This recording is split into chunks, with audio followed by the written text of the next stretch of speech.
According to the National Electrical Code, Article 427.22, portable equipment connected to a power source by a flexible cord or cable must have a disconnecting means within sight of the equipment. This ensures a safe and convenient way to de-energize the equipment for emergencies or maintenance.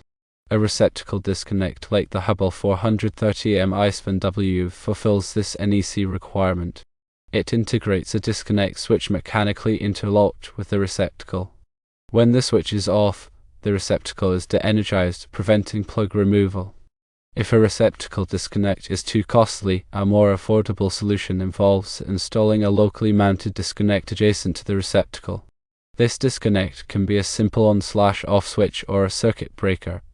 Importantly, the locally mounted disconnect must be visible from the portable equipment and clearly labeled as its disconnecting means.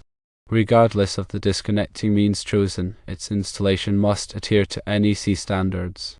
Firstly, location.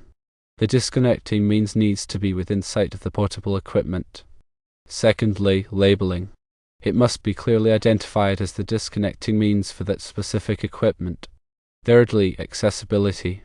The disconnect must be easily accessible to authorized personnel. In conclusion, either a standalone receptacle disconnect or a locally mounted disconnect is necessary for safely disconnecting portable equipment connected via flexible cords or cables. While the Hubble 430M ISFN-W receptacle disconnect offers a convenient and compliant solution, a separate, locally mounted disconnect presents a cost-effective alternative.